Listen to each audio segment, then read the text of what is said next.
How to survive neck stress, tension, and pain. Hi and welcome everybody, it's Jason Barlow, RMT, and I'm here today as your therapist and as your coach to help you transform stress, tension, and pain into health, happiness, and vitality. I remember several years ago attending a massage conference, and the presenter that particular time was Dr. Hal Blakeman. He has a pain clinic down in, I believe it's Columbia or Ohio, nonetheless, in the United States.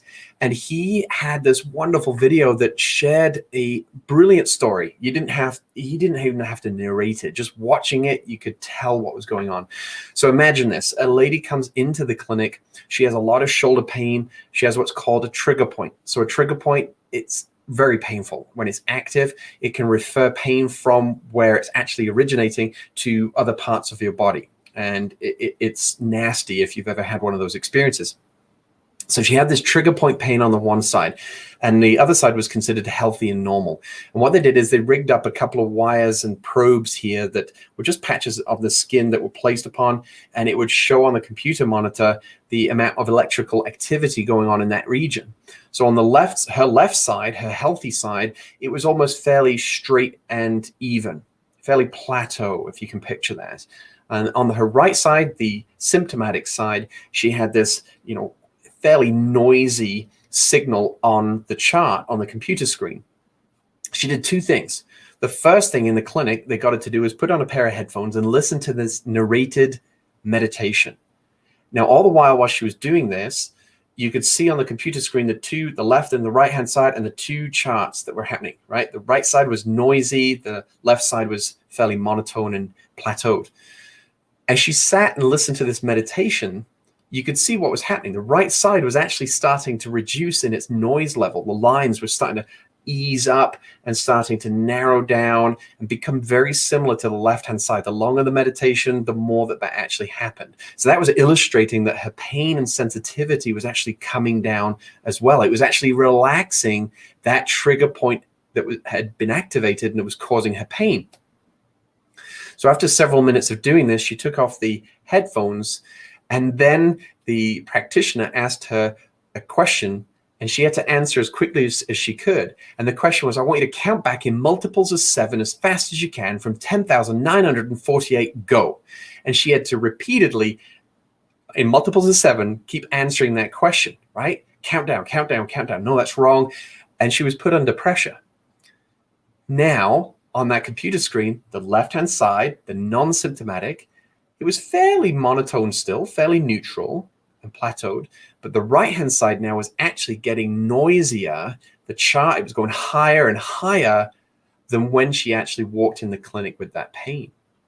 So what Dr. Hal Blakeman was illustrating is that just by influencing the amount of stress that was entering that body and that mind of that lady patient, her pain levels could go up or they could go down. And in the illustration of meditation for her, the pain levels went down. And with that one simple math question, count down in multiples of 7, her pain levels escalated above what it was when she walked in the clinic.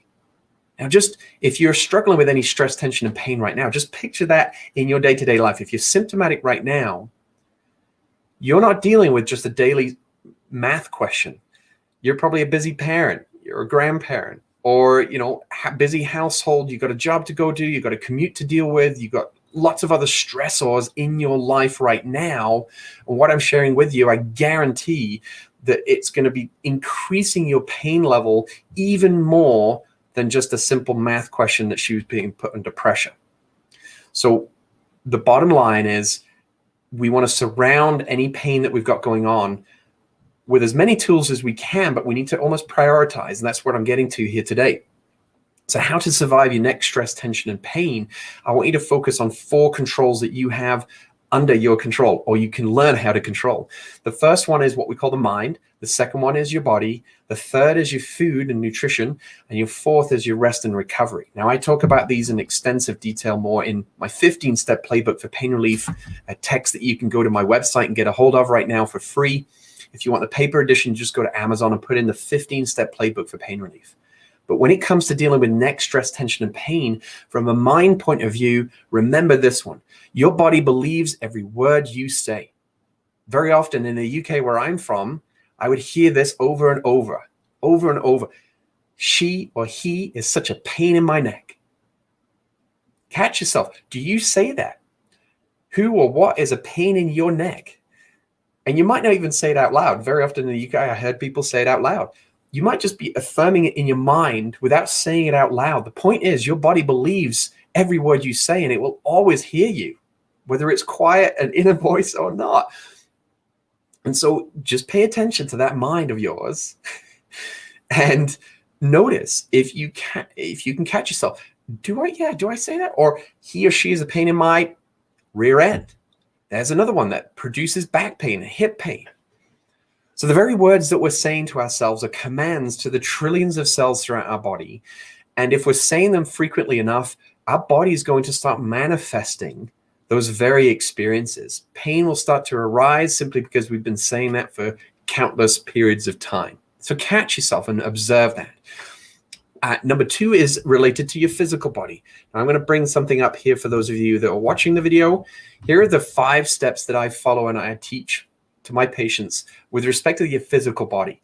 So you need to move your body. Step number 1 is move your body. You got to heat your body up if you're trying to make some change to it. Warm it up, move it. The second step is to massage it. You know, there's percussive massages, massage tools that you can pick up, just even your own hand, or have your partner, have your friend massage that part of the body that's giving you some irritation at that time. The third step is to mobilize. And that's my focus today's session, is to teach you a mobility exercise. And that is to literally move it with more of an intent to get us full and a complete range of motion to that joint that we're focusing on today. Number 4 would then be to stretch around that region. And number 5 is always got to be then to complement that in suitable strengthening exercises. So those are my 5 steps when it comes to the physical body.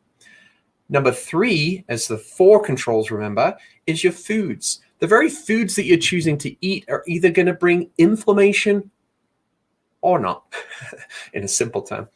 They're either bringing inflammation into your body, or they're going to actually help to battle and conquer inflammation in your body. So you've got to be selective in the foods that you're taking in, and most importantly, recognize if it's actually creating some symptoms in your body. The best way to do is to just remove the very pro-inflammatory foods that I talk about in my book, which is sugar, grains, and dairy. Those are the 3 prevalent triggers of inflammation in your body. Now, again, don't forget, step number 1, mind.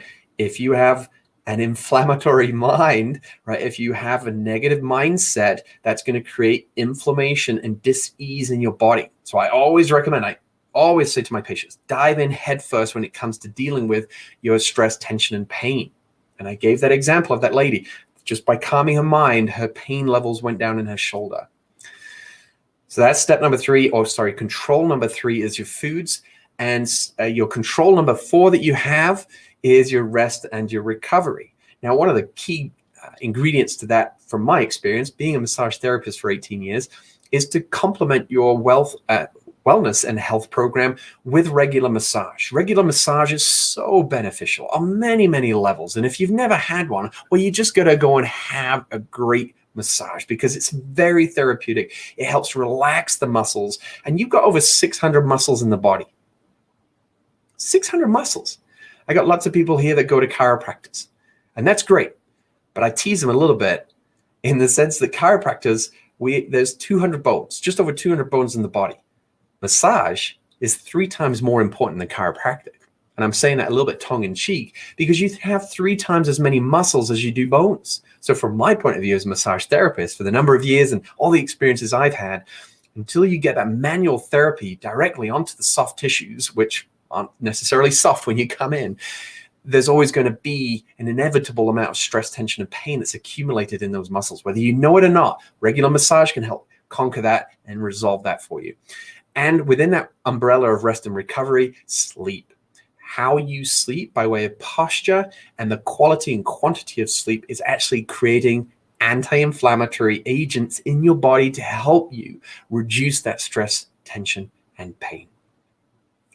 Thank you for joining me. I hope you found that of benefit. Before I finish, I will say too, in the comments below is a YouTube link. It'll take you to the exercise that I'm sharing with you this week, which is a mobility exercise for your neck. Remember, if you don't use it, you will lose it. So share with yourself and with others that particular exercise. Check it out, try it, experiment, see what it does for you. And do let me know. Leave some comments on that YouTube clip and let me know if you found benefit from that. Remember, if you've not had a chance yet, it's still free for now, but not for much longer. Go get my free digital book, the 15-Step Playbook for Pain Relief. You just have to go to my website, jasonbarlowrmt.com.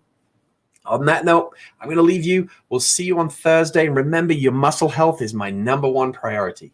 Take care. We'll see you guys soon.